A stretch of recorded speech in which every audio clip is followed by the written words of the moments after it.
Hey guys, welcome back. My name's Stu, and this is Magic Quarters for Rollercoaster Tycoon Classic. A large area of land has been cleared and partially themed, ready for you to develop into a landscaped theme park. Your objective: to achieve a park value of at least 400,000 at the end of October year 4. So it's quite a high goal then, but we do have quite a large park. So that should be fine. And we've also got 4 years to do it in as well. Okay, so we are charging for entry, so that does make it a little bit more difficult. Let's see what we've got then. We've got transport rides. We have got a good selection of gentle rides. Good selection of coasters, very good. Decent selection of water rides, and quite a poor selection of shops. So first things first, let's put all our research into shops, probably for the first year. So we've got a large park. We've got a railroad down, with stations on each side. It's split up into quarters, hence the name Magic Quarters. We've got a lot of water over here, so that's quite cool. We can use that as maybe like a water area. So I think what I'm going to do then is I'm going to rejig the paths slightly, maybe expand them out. I'm thinking, since I do have quite a lot of ride designs done already, I might drop some of those down whilst altering the paths, and that'll give us a really good start. And that means then we can afford to take our time a bit more on the actual themed areas. Well, I say themed areas, we will make them into themed areas. Yeah, so let's crack on and see what we can do. October year 1, 1,200 guests in the park. We've got a park value of 139,000. So park value is mostly calculated by ride stats. Mostly.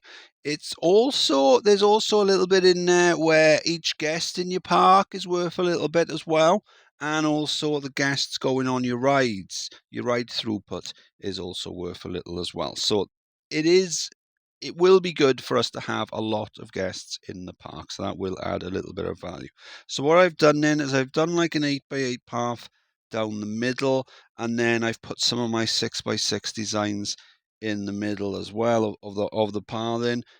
So all these ones are available to download from RCT Go. I'll pop a link in the video description, or use the QR code up on screen. Same thing, the other side, we got some of my 6x6 rides down there. I've decorated the stations.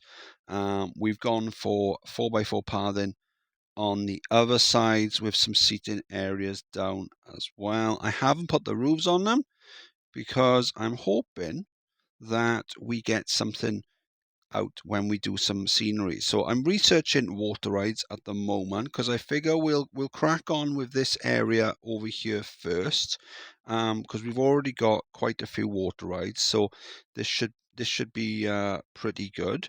We've already got one water ride down with the submarines just there, so we only need another 5 to make us eligible for best water rides. So winning some awards will help us as well. Yeah, so we've got a really good start. 138,000 it is now. It will depreciate over time. So I've started putting down a coaster on the desert area here. I've done similar designs in the past, so this one ends with a cutback, so it just makes it easier to return to the station. So I'm going to have to try and get the pathing in somehow. I figure the pathing coming out through the Batwing will look pretty cool. So decent stats. It will go up slightly as well when we do the pathing, but that's all part of the plan.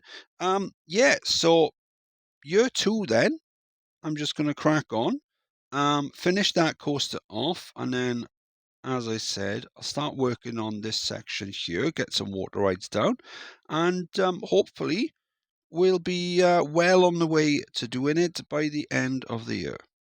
October year 2, 1,900 guests in the park, 290,000 park value, and we've done the pathing of the corkscrew. And an interesting thing happened.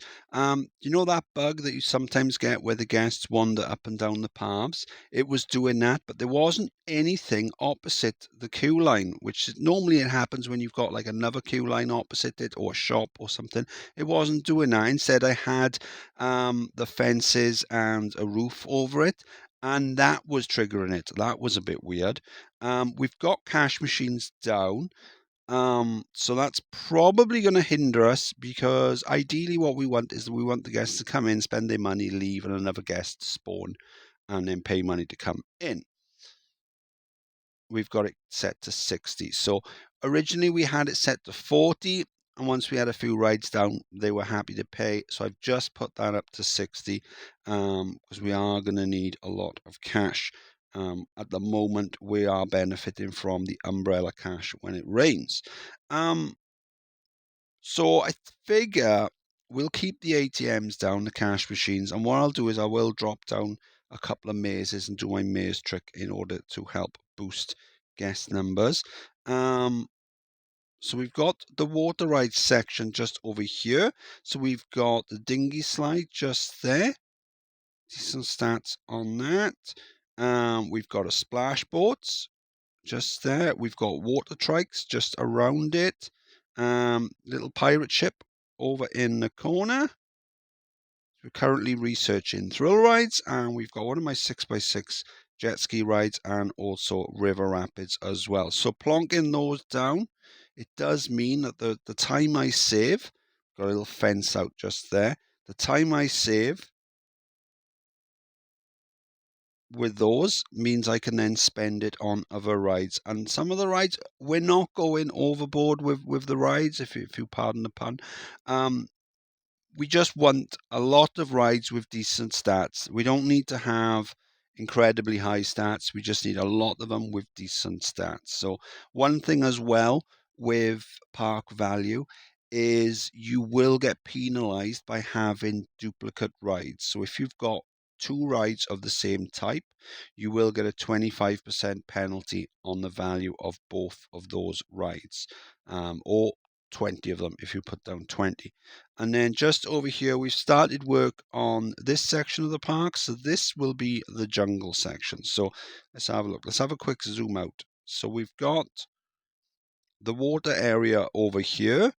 And then, so this is basically done now. I've got the fences around it. It's basically done. And then we'll have the jungle area just here. So we've got a large wooden coaster, and it's got this sort of top hat style element down here. It's called Jungle Boogie.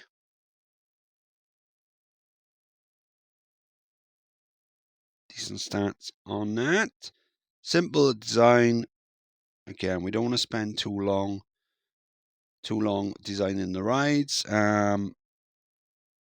Yeah, cool. So we're going to be putting down some more rides around this area. So this is our second area that we're going to work on. Eventually I will come back to the desert. Oh, we've got another ride just down here as well. It's called Desert Rat. Decent stats on there. Again, nothing fancy. We want a lot of rides with decent stats. So yeah, I'm going to work on the jungle area. I think I won't bother doing a lot of trees and things. What I'll do is I'll wait until we complete it, and I'll just export it into Open RCT to use the tree spamming tool, and then bring it back in and do the POV that way. But that'll just save us a lot of time. So yeah, let's crack on with year 3, plonking down coasters. We've got thrill rides unlocking, so we can put them down in any little spaces that we've got. And yeah, let's see what we can do. We got 300,000 park value, so we're 3/4 of the way to the goal. With 1 year left, no, 2 years left, I should say. So let's get on and smash this. October year 3, and we've got a park value of 448,000, 2,386 guests in the park. So we are well on the way to smashing the goal. So the jungle area then is done. We don't have any trees down. As I said, we're going to spam those later. So we've got, we've seen the wooden coaster. We've also got a stand-up coaster. So it comes out. We've got the loop there. Again, nothing too extravagant, but the stats are decent. And then we've got a junior coaster, comes out, goes up through the loop, goes around the track, interacting with the other coasters, and then comes back to the station. So what I've done as well then is after doing this, I'll go in, toggle the speed on the chain lift for this and the wooden coaster, so it puts it back into retest, and then with the interactions, the stats should come back a little bit higher. We've got a go-kart track down, but I thought then after putting it down, I like the track design. I like the way it weaves in and out, but it's going the wrong way. Really, what I want is I want to have the entrance for it down this side, next to the roto drop, so it's just easier to get the guests in, because I don't want the queue line to be too long. So what I'm going to do then is I am going to change it. So let's turn rides invisible a second. So as you can see, I've colored the grass where the corners are for the track. Let's just make it a bit more visible in case you can't see it. So I've just gone around doing that on the corners. So what I'm going to do then is I'm going to delete it, and I'm just going to redraw the track going this way. That way then we can have the entrance and exit, say there, and then it can cross the track there and come down, say there. Yeah, and then after that, then we will start work on finishing off the desert areas. We've got a couple of flat rides down. I did mention about duplicate rides, but with the swing and inverter ship, I just think that really they ought to be built in pairs. They just look so much better when they're in pairs. Couple of drop towers just down there, the rotor drop and the launch. Yeah, so we're doing really well. We've done the goal. That should, I mean, it will depreciate, the ride value will depreciate over time, but as long as we're adding more and more rides, we should be fine. We've got another year to go. So as long as we don't lose any park value, we've got this. October 4, almost 3,000 guests in the park, but that's not really that important. We do have a park value of 477,000. We only needed 400,000, so we are going to beat it quite handily. And I forgot to show you this little coaster as well that I weaved in and around the castle in the middle. There's so much in the park, I just completely forgotten about this one. So I've been working on the desert area this year then, and we've got what are they called? We've got a mine train coaster there called Tomb Robber. Yeah, so it just comes out, drops down, and then goes up there. See that little bit of scenery just down there? So I put that down there because let me delete that. Let's delete that as well. I'll show you why I did that. If we go in and let's see if I can get it. We'll put that down there. It's not doing it now, but when I did it, it was the way it was displaying. It was displaying over the sand. So by putting a little bit of scenery there, or bush, or something, it just helps the game draw the sprites in a slightly different order. But that's fine anyway. So it just weaves in and out of the hill, and then comes back to the station. So it's decent stats on that. And then we've got a twister coaster just here, and it's multi-launch. So it's on its way back now. So it's done a launch. It hasn't quite made it all the way through, comes back, and then it's going faster. And then it comes up through the batwing. So originally it comes up to the batwing, and then it goes backwards. And then it comes down, and then we've got the Cobra roll at the back. It's called Mirage. Nice high stats on that.